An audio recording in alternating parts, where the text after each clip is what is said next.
Dandruff తో బాధపడుతున్నారా? ప్రిస్మస్ anti dandruff షాంపూతో మీ సమస్యకు శాశ్వత పరిష్కారం. నమస్తే రమగారు. నమస్తే జయ. రమగారు, సాధారణంగా ఉద్యోగాలు చేసినా వ్యాపారాలు చేసినా ఏం ఆలోచిస్తామంటే డబ్బు. ఎవరు ఏది చేసినా దానికోసమే కదండి. ఫ్యామిలీకి కొంత టైం ఇవ్వలేకపోతున్నాము. పీక్స్లో ఉన్నప్పుడు నిజంగా ఫ్యామిలీకి టైం ఇవ్వలేకపోతాం. లేదు, ఫ్యామిలీకి ఇస్తున్నాం అనుకోండి, కెరీర్ మీద అంతగా కాన్సన్ట్రేట్ చేయలేకపోతాం. రెండు బ్యాలెన్స్ చేసుకోవాలంటే చాలా కష్టపడాలి, చాలా ఓర్పు నేర్పు ఉండాలి. ఎక్కడికక్కడ దేనికి దాన్ని సరిపెట్టుకుంటూ సరి చేసుకుంటూ ముందుకెళ్ళాలి. అవునా కాదంటారా? కాకపోతే ఏది ఇంపార్టెంట్ అనేది ఎప్పుడు ఆలోచించుకోవాలి. ఒకప్పుడు ఒక సర్టన్ ఏజ్ ఉంటుంది, 30 to 40 పీక్గా ఉంటుంది ప్రతి ఒక్కరికి కూడా, అమ్మాయిలకైనా అబ్బాయిలకైనా. ఉద్యోగం చేస్తున్నా లేకుంటే వ్యాపారం చేస్తున్నా కష్టపడటానికి ఎక్కువ అవకాశం ఉంటుంది, సంపాదించడానికి ఎక్కువ అవకాశం ఉంటుంది. ఇంకొంచెం కష్టపడితే ఇంకొంచెం పెరిగే అవకాశాలు కూడా ఉంటాయి. అదే టైము మనం పెళ్లి చేసుకునే టైం, అంటే ఫ్యామిలీకి కూడా. దీన్ని బ్యాలెన్స్ చేయాలా, దాన్ని బ్యాలెన్స్ చేయాలా, భలే ఇబ్బంది పడిపోతూ ఉంటారండి కెరీర్లో ముందుకెళ్లే వాళ్ళు. ఒక్కోసారి అది క్లిక్ అవుతుంది, ఒకసారి ఇది క్లిక్ అవుతుంది. అవును అవును, అందరికీ ఒకటే క్లిక్ అవుతుందని అసలు చెప్పలేము మనం. అస్సలు చెప్పలేమండి. చెప్పలేము. Family సపోర్ట్ దాని మీద కావాలి. కాన్సన్ట్రేట్ చేయి అన్నామా ఇది తన్నేస్తుంది. కెరీరే ఇంపార్టెంట్ అంటే చివరికి లేట్ ఏజ్లో పెళ్ళిళ్ళు పిల్లలు అసలు అవి కూడా లేకపోవటం అప్పుడేమనిపిస్తుంది, కెరీర్ ఉండి ఫ్యామిలీ లైఫ్ లేకపోతే ఉపయోగం ఏంటి అనిపిస్తుంది కదా. ఓ పాత కథ ఉంది దీని మీద. ఇదివరకటి కాలంలో ఇలాంటి కథలు ఉండేవా అని ఆశ్చర్యంగా ఉంటుంది. సరే, కథకి వెళ్లే ముందు మీ ఒపీనియన్ చెప్పండి నాకు. ఎట్లా ప్లాన్ చేసుకోవాలి? బ్యాలెన్స్. నేను చెప్పిందే చెప్తున్నారు రమ్మగారు, మీరు చెప్పండి రమ్మగారు. ఇప్పుడు కాదయ్యా, నువ్వు బ్యాలెన్స్ చెప్పి నేను ఏం అక్కర్లేదు అని ఎలా చెప్తాను? నేను కూడా బ్యాలెన్సే కాదు చెప్పాలి. ఇంకేమన్నా టిప్స్ చెప్పండి. టిప్పుకే ఉంది. మనం ఏంటంటే ఒక ప్రైమ్ టైంలో ఇది ఆ పిల్లల్ని కనాల్సిన వయసు, ఇది దాటితే మీకు ఇబ్బంది అని డాక్టర్ చెప్తే కెరీర్ నాపి పిల్లల్ని కనండి. డాక్టర్లు చెప్తారు 30 లోపల ఫస్ట్ కాన్పు ఇవ్వాలి, 40 ఏళ్ళు వచ్చాక రెండో కాన్పు ఓకే, కానీ మొదటి కాన్పు బిఫోర్ 30. అసలు 25కి ముందైతే మరీ మంచిదట జయ. మనం 49 అని అదని ఎంతమంది డాక్టర్లతోటి మాట్లాడుతున్నాం. నేను మాట్లాడాను, మీరు ఎన్నో వీడియోలు చేస్తున్నారు. ప్రతి డాక్టరు చెప్పేది అదే కదా. చదువుకునేటప్పుడు కూడా చాలా మంది డాక్టర్స్, ఇవాళ రేపు నేను కొన్ని కేసులు చూసాను జయ, ఎండి చేస్తున్నారు లేడీస్, లేడీ డాక్టర్లు ఎండి చేస్తూ పెళ్ళయింది, పిల్లని కనేసి పిల్లని అమ్మ చేతులు పెట్టి చదువుకుంటున్నారు. తర్వాత ఇబ్బంది అని తర్వాత ఏజ్ పెరిగితే ఇబ్బంది, అందుకని పిల్లల్ని పెంచుకుంటూ చదువుకుంటున్నారు చాలా మంది. సో అట్లా ప్లాన్ చేసుకోవాలి. మగవాళ్ళు అనుకో, మగవాళ్ళు ఇప్పుడు 36 వచ్చాక పెళ్లి చేసుకుంటారంటే అప్పటికి నీకు 30 దాటిపోయిన అమ్మాయే దొరుకుతుంది. చిట్టి పిల్లల్ని నీకెవరు కదా, ఇప్పుడు గోల అదే కదా. 2 ఏళ్లే గ్యాప్ ఉండాలి. అబ్బాయికి 36 అయితే అమ్మాయికి 34 అంటే సంతాన సాఫల్యం ఎంత వెనక్కిపోయినట్టు. అది ఆలోచించాలా వద్దా? పెళ్ళికి ఆలోచించాలిగా. అందుకని 36 కాదు నాయన, 30 లోపలే మగపిల్లలు పెళ్ళిళ్ళు చేసుకునేందుకు ప్లాన్ చేసుకుని, అంతగా అవసరమైతే ఉద్యోగం చేసే అమ్మాయి, మన ఊళ్ళోనే ఉద్యోగం ఉన్న అమ్మాయి, టైం కొంచెం ఫిక్స్డ్ టైమింగ్స్ కాకుండా కొంచెం ఫ్లెక్సిబుల్గా ఉండే ఉద్యోగం ఉన్న అమ్మాయి, అలా చూసుకోవాలి. ఇక ఇవాళ రేపు కొంతమంది ఏం చేస్తారంటే అమ్మాయి కూడా చాలా సూపర్ ఎడ్యుకేషన్ ఉండాలనుకుంటారు. సూపర్ ఎడ్యుకేషన్ ఉన్నాక అది ఇంట్లో కూర్చుంటుంది అమ్మడు. ఉద్యోగం కోసమే కదా పాపం కష్టపడేది. కెరీర్ కావాలనుకుంటారు కదా, ఇంత చదువుకుని ఏదో బిల్డప్ చేయాలనుకుంటారు, ప్రూవ్ చేసుకోవాలనుకుంటారు. అప్పుడు పిల్లల్ని గాను అని వాళ్ళని బలవంత పెట్టలేం కదా మనం. కొంచెం ఆలోచించుకొని బ్యాలెన్స్ పట్టు విడుపుతోటి చేయాలి. నీ బ్యాలెన్స్ అన్నది నేను పట్టు విడుపు ఉండాలి గ్యారంటీగా ఉంటే. అప్పుడు కూడా ఇది కూడా ప్లానింగ్ ఎప్పుడు ఒకళ్ళతోటి కాదు కదా జయ. ఫ్యామిలీ ప్లానింగ్ అంటే ఇద్దరు, వీళ్ళు ప్లస్లు మైనస్లు ఆలోచించుకోవాలి. ఒకసారి ఎక్కాలి, ఒకసారి దిగాలి. కొంతమంది పెళ్ళిళ్ళు చేసుకుంటున్నారా చూడు, మనం కథ చెప్పకుండా నేను నీకు లెంగ్దీ మ్యాటర్ చెప్తున్నా. పిల్లల్ని కంటం పట్ల ఇద్దరికి ఒక రకమైన అభిప్రాయం ఉండటంలా. మగవాళ్ళు పిల్లలు వద్దనుకుంటారు, లేదా అమ్మాయిలే పిల్లలు నా వల్ల కాదు, ఎవరైనా తెచ్చుకుని పెంచుకుంటాను అంతే తప్పిస్తే నేను కన్ను, ప్రెగ్నెన్సీ భయం, పెంచలేను, నేను ఇప్పుడే కాదు, నేను పిల్లల కోసం రెడీగా లేను, ఇలాంటివి చెప్తారు.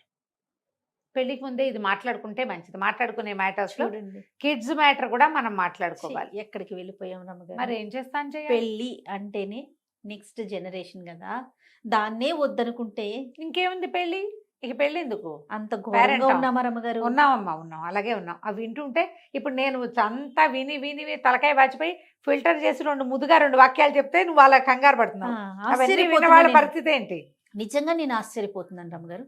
పిల్లలు వద్దు అనుకొని పెళ్లి చేసుకుంటాము అనుకునే వాళ్ళు ఉన్నారా? ఏం పర్వాలేదు, ఏం పర్వాలేదు, ఓ మై గాడ్. ఏం పర్వాలేదు. వాళ్ళు కూడా వచ్చేసారు చైనాలలాగా 1 ఆర్ నన్లోకి వచ్చారు. పుడితే ఒకటి పుడుతుంది, లేకపోతే పోతుంది, పోని హాయిగా ఉంటాం. కెరీర్ నిజంగా నేను చూసి చెప్తున్నా కదా. అదే మీరు ఎన్ని కేసెస్ చూస్తా ఉన్నారు? ఇప్పుడు మనకి పే చేసే కేసులు చాలా తక్కువ చేయ, అవును, చాలా తక్కువ. అవును. నేను మాట్లాడే కేసులు చాలా చాలా ఎక్కువ. చాలా ఎక్కువ కదా. చాలా ఎక్కువ. ఈ మాట్లాడే కేసులు వింటుంటే వింతగా ఉంటుంది. అవును, అవును. ఇంత విచిత్రం విడ్డూరం ఇలాగా వినిపిస్తూ ఉంటాయి. ఈ సరే, కథలోకి ఇంతకీ కథలోకి వెళ్దాం. పూర్వమట గిరికూటం అనే ఒక పెద్ద నగరానికి క్షేమేంద్రుడు అనే ఒక రాజుగారు ఉండేవారట. క్షేమేంద్రుడు. ఎంత బాగుంది కదా పేరు. 3 అబ్బాయిలట ఆయనకి. నందుడు, సునందుడు, ఆనందుడు. ఈ 3 అబ్బాయిలు ఉన్నారు. వీళ్ళు కొంచెం లేట్ ఇష్యూ, పిల్లలు లేట్గా పుట్టారు. ఆయన పెద్దవాడైపోయాడు క్షేమేంద్రుడు. అయితే అనుకోకుండా ఆయన ఒకసారి మరణించేశాడు. సడన్గా పోయాడు ఆయన. పోయేసరికల్లా పిల్లల్లో ఎవ్వరికి యవరాజ్య పట్టాభిషేకాలు అవి చేయలే. ఉంటాం అనుకుంటాం కదా జయ, మనం పోతామని ఎవరు అనుకుంటారు? పొరపాటును కూడా అలాంటి ఊహలు రావు. అయితే సైన్యాధిపతి చాలా గట్టివాడు. అతను రాజ్యాన్ని సంభాళించాడు. సంభాళిస్తే కొంతకాలం నడుస్తుంది. 3 అబ్బాయిల్లో పెద్దవాడైన సునందుడిని రాజుని చెయ్యాలి. కానీ అతను అట్లా చేయలే. వీళ్ళ పట్ల చాలా క్రౌర్యంగా వ్యవహరించేవాడు. వీళ్ళ చేతికి రాజ్యం పోనివ్వకుండా ఉండే ధోరణి అతనిలో కనపడడం మొదలుపెట్టింది. వీళ్ళకి అన్నీ కట్ చేసేసాడు. విసిగిపోయారు వాళ్ళు, పారిపోయారు. ఒకరోజు ఈ రాజ్యం మాది, మేము ఇది చేసుకుందామని క్లెయిమ్ చేయడానికి అక్కడ ఏ ఆసరా వాళ్ళకి లేకపోయింది. 3 పారిపోయారా? 3 కలిసి వెళ్ళిపోయారు. వాళ్ళకి అక్కడ క్లెయిమ్ చేయడానికి వేరే ఆసరా ఏం లేదు. మంత్రులు సైన్యాధిపతి వైపే ఉన్నారు, ప్రజలు సైన్యాధిపతి, అధికారులందరూ సైన్యాధిపతి చెప్పిన మాట వింటారు. మీకు తెలియదు అంటారు వీళ్ళని. ఇది మాది వీళ్ళని అని వీళ్ళన్నా, వీళ్ళని రాజు చేయమని రాజులను చెయ్యి, ఈ పిల్లాడిని రాజుని చెయ్యి, మిగిలిన వాళ్ళిద్దరిని యువరాజులను చెయ్యి అని చెప్పగలిగే సత్తా ఉన్నవాడు ఎవడు లేరు అక్కడ. అందరినీ ఆయన గట్టిగా బిగించేశాడు సైన్యాధిపతి. ఇక అతని చేతిలోకి వెళ్ళిపోయింది. ఇంకేం చేస్తారు? 3 కలిసి ఇక మనం ఇక్కడ ఉండద్దు, ఇక్కడ మనకి ఫ్రీడము లేదు, వేరే ఎక్కడికైనా వెళ్ళి ఆలోచించుకుందాం అసలు ఏం చెయ్యాలో అని 3 కలిసి పారిపోయారు. ఓకే. పారిపోయి నగర శివార్లు దాటేశారు. దాన్ని ఆనుకుని అవతలకి చాలా పెద్ద పెద్ద అడవులు ఉన్నాయట. అడవుల చివరికి వెళ్ళిపోయారు. ఏవో గుర్రాలు వేసుకుని వెళ్ళారు. అడవుల్లోకి వెళ్ళాక ఇక మనుషు సంచారం ఏం కనపడుతుంది? ఒక 3-4 రోజులు డక్కా మొక్కీలు తిన్నారు. చివరికి ఆ అడవి చివర ఒక పెద్ద పాక వేసుకుని ఉన్న ఒక కుటుంబాన్ని చూశారు వీళ్ళు. పూరిపాకే కానీ పెద్దది. సరే, ఇంకా అప్పటికి ఏవో కాయ కసరు తిన్నారు 3-4 రోజులు. ఒక పూటైనా ఉడికిన అన్నం తినాలనిపిస్తుంది కదా. సరే, ఆ ఇంటి వాళ్ళు ఎవరున్నారో చూద్దామని ఆ ఇంటికి వెళ్ళారు. వెళ్ళేసరికి ఆ ఇంట్లో ఒక ముసలాయన కూతురు ఉన్నారు. కూతురు పేరు ఇందుమతి, ఒక 16-15 ఏళ్ళ పిల్ల. సరే, ఆ ముసలాయన వీళ్ళని చూసి ఎవరో రాజకుమార్లాగా ఉన్నారని, రండి బాబు, ఎన్నాళ్ళు అయింది ఈ దారిని ఎవరైనా మనుషులు వచ్చి, మేమేమి ఉంటున్నాం, ఏవో మేకల్ని వాటిని కాసుకుంటాం, మా దారిని మేము ఉంటున్నాం, చిన్న పంట ఏదో పండించుకుంటున్నామని వీళ్ళకి చక్కగా అన్నము అవి పెట్టించాడు. అన్నాలు తిన్నారు, చక్కగా ప్రశాంతంగా కూర్చున్నారు. కూర్చున్నాక 3 మాట్లాడుకోవటం మొదలు. ఇప్పుడు ఏం చెయ్యాలి మాట్లాడుకుంటుంటే పెద్దవాడు అన్నాడు, చాలా సైన్యం కావాలరా, ఇది కంట్రోల్ చేయాలంటే వీటిని మనం సైన్యాన్ని సంపాదించాలి, మొదట జనాన్ని కూడగట్టాలి. ఎంత సైన్యం ఉంటే అంత మంచిది మనకి. అప్పుడు సైన్యంతో సహా విరుచుకుపడి మన రాజ్యాన్ని మనం లాక్కోవచ్చు. బాగుంది కదా. అక్కడి నుంచి 2వ వాడు అన్నాడు, నందుడు, కాదు సైన్యం కాదు, డబ్బు కావాలి. వాళ్ళందరినీ వాడు అధికారంతో కొనేశాడు, మనం డబ్బుతో కొనాలి, డబ్బు బాగా సంపాదించుకురావాలి, డబ్బే ముఖ్యం. ఈ మొత్తం సమాజం అంతా మన చేతిలోకి రావాలంటే అడిగిన వాడికి అడగని వాడికి డబ్బుతో కొట్టేయాలి వాడిని. ఇది కూడా పాయింట్. 3వ వాడిని అడిగారు, ఏరా ఆనంద, నువ్వేం చేస్తావురా అని. ఏమో ఇంకా ఆలోచిస్తున్నాను, చెప్తాను అన్నాడు. ఆ అబ్బాయి దృష్టి వాళ్ళతో పాటు ఆ కబుర్లు వీళ్ళు మాట్లాడుకుంటుంటే ఆ మాటలు వినడానికి వచ్చి కూర్చున్న ఇందుమతి మీద ఉంది.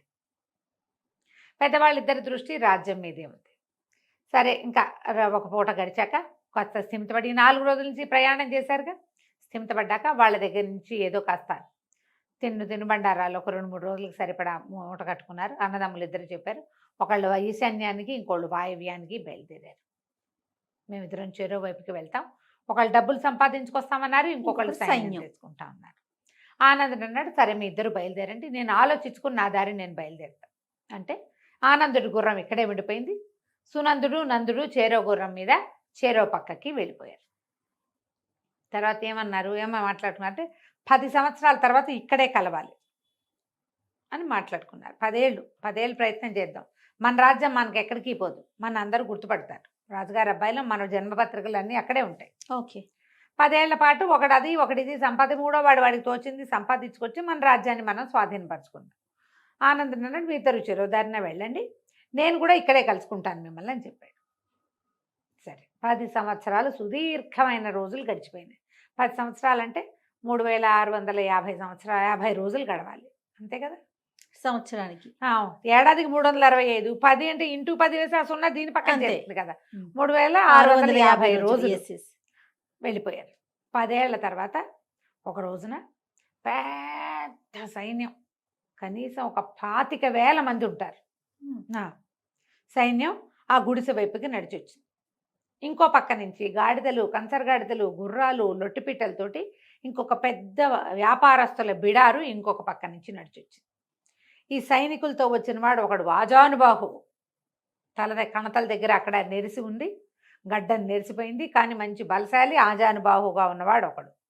ఈ రెండో గుంపుతో బేహారీలతోటి వ్యాపారస్తుల సమూహంతో వచ్చినవాడు ఇంత బొజ్జ, స్థూలకాయం, తలకాయ నెరిసిపోయి ఉన్నవాడు రెండోవాడు. వాళ్ళిద్దరూ కలుసుకున్నారు. ఒరే నందా సునంద అని మాట్లాడుకున్నారు. ఆనందుడు ఏమయ్యాడో అంటే వాళ్ళ ఒక గుడిసె ముందు ఆగారు కదా, ఆ గుడిసె ఇది వరకు చిన్న గుడిసెగా ఉండేది. ఇప్పుడు చుట్టూతా ఇంకా 3-4 శాలలు లాంటివి వెలిసినాయి, చుట్టూతా తోట వచ్చింది, ఇద్దరు అంతంత పిల్లలు అక్కడ ఆడుకుంటున్నారు.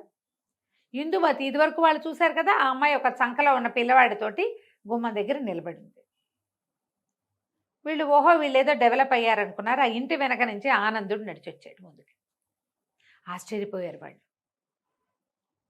ఏమిట్రా నువ్వు ఇక్కడే ఉన్నావా, ఇదే నువ్వేం చేసావు అని మాట్లాడుకున్నాక పెద్దవాడు ఏం చెప్పాడంటే 25,000 మంది సైన్యాన్ని కూర్చుకొచ్చాను నేను.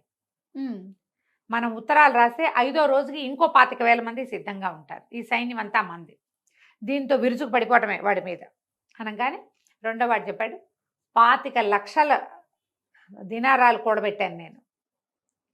చాలా పెద్ద సొమ్ము కదా 25 లక్షలు. మరి మొత్తం వీటి మీద ఉన్న సరుకంతా మందే, మన వ్యాపారం నడుస్తూనే ఉంది. ఇవాళ మన దగ్గర 25 లక్షలు ఉంది, ఊరు మీద 2-3 కోట్లు ఉన్నాయి వ్యాపారంలో. ఎంత డబ్బు కావాలంటే అంత డబ్బు ఉత్తరం రాస్తే వచ్చేస్తుంది 10వ రోజు కల్లా. నీ సైన్యాన్ని కూడా ఈ డబ్బులతోటి కొనేయగలను నేను అన్నాడు. పదండి విరుచుకు పడదామన్నారు. ఆనందుడు ఏం చేశాడు, అక్కడే ఉండి ఇందుమతిని పెళ్లి చేసుకుని 3 పిల్లల్ని కన్నాడు. ఆ తోట దొడ్డి అది విశాలంగా చేసుకున్నాడు, అడవంతా స్వాధీనంలో ఉంది. అప్పుడు ఆనందుడు ఏం చెప్పాడంటే, అంత కంగారు ఏం లేదు, మీరిద్దరూ వెళ్ళిపోయినటువంటి 3-4 సంవత్సరాలకి గిరిపురం అది ఉంది కదా, అక్కడి నుంచి మనకు ఉత్తరం వచ్చింది, సైన్యాధిపతి మరణించాడని, రాజ్యం అరాచకంగా ఉందని, వచ్చి స్వాధీనపరచుకోమని రాశారు. రాస్తే నేను మళ్ళీ ఉత్తరం పంపించాను, మధ్యలో వెళ్ళి చూసొస్తున్నాను, నా భార్య పిల్లలు ఇక్కడే ఉన్నారు, మీకోసం నేను ఇక్కడ ఉన్నాను, మీరు వచ్చాక 3 వెళ్తే 3 పనులు సంభాళించుకోవచ్చు. పెద్దవాడు రాజు అవుతాడు, రెండోవాడు సైన్యాధిపతి అవుతాడు, 3వ మంత్రి అవుతాడు అని చెప్పాడు. పెద్దవాళ్ళిద్దరు మొహమొహాలు చూసుకున్నారు. చేయవలసిన పని చేశాడు కదా వీడు, వాడికి అందరికంటే చిన్నవాడైనా చక్కగా భార్య, ఇద్దరు ఇంతంత చేతికొచ్చిన మగపిల్లలు, ఓ చంటి పిల్ల, 3 సంతానం, యువరాజు కావడానికి రెడీగా ఉన్న పిల్లవాడు ఉన్నాడు వాళ్ళ ఇంట్లో. ఈ పెద్దవాళ్ళు ఇద్దరు, వీడికంటే 5-4 వేలు పెద్దవాళ్ళు, తలకాయలు నేర్చిపోయినాయి, గడ్డాలు నేర్చిపోయినాయి, స్థూలకాయాలు వచ్చినాయి, ఇప్పుడు వివాహాలు లేవు, ఇక కావు. చేయవలసిన పని ఏమిటి మొదట, అది వాడు చేసేసాడు. సరే ఏమనుకున్నారు, ఇంకేముంది, మనం రాజ్యం చూసుకుని ఆనందుడు కొడుకుని రాజుని చేసుకుందాం, మెల్లిగా కొంచెం పెద్దవాడిని చేసుకుని అనుకుని ఆనందుడిని కుటుంబంతో సహా తీసుకుపోయి వాళ్ళ సొంత ఊరుకు వెళ్ళి రాజ్యాన్ని స్వాధీనం చేసుకున్నారు. ఇప్పుడు సంపాదన, సైన్య సమీకరణ, సంసారమా, కరెక్ట్ ఏజ్లో చేయవలసింది వీళ్ళిద్దరూ, ఇవి 2 చేసేసారు. అవును. ఇది ఎప్పుడు చేస్తారు, ఇక దానికి టైం లేదుగా. దానికంటూ ఒక టైం ఉంది మరి. టైం ఉంది. ప్రధానంగా ఏంటంటే సంపాదనకి ఎల్లలు లేవు. 70 ఏళ్ళు వచ్చాక కూడా సంపాదన ఉంటుంది. ఎస్. కానీ సంసారానికి వయసు కావాలి. కావాలి కదా, ఆడకైనా మొక్కైనా. ఇది ఖచ్చితంగా. ఆలోచించుకుని మనం ఈ కథల్ని బాబా. మన జీవితాలకి అప్లై చేసుకోవాలి. అబ్బా, ఎంత మంచి కథ చెప్పారు రమ్మగారు. సూపర్ అండి, నిజంగా నిజంగా పాత చాలా కథ బాగుంది. కదా. ఇప్పుడు మనం Excellent. మనం చేస్తున్న రకరకాల వ్యవహారాలకి దాన్ని అటాచ్ చేసుకోవాలి. సెటిల్ అవ్వాలి, ఇల్లు కొనాలి, కారు కొనాలి, అదేదో కావాలి. ఆ తర్వాత కంటానంటే ఆ తర్వాత కౌంట్ ఉండదు, ఆడవాళ్ళకి అవకాశం ఉండదు. ఇంకేం చేస్తావు నువ్వు? ఇల్లు వాకిలి చూసుకుంటూ ఉంటావు అంతే. అంతే. కథ సూపర్ రమ్మగారు. పెళ్లి చేసుకోము అనే వారందరికీ ఈ ఇదే కథని చెప్పాలి. షేర్ చేయాలన్నమాట. రైట్ అండి, నమస్తే. నమస్తే. సుమన్ టీవీలో మీ పర్సనల్ అండ్ బిజినెస్ ప్రమోషన్స్ కోసం కింది నెంబర్కి కాంటాక్ట్ చేయండి.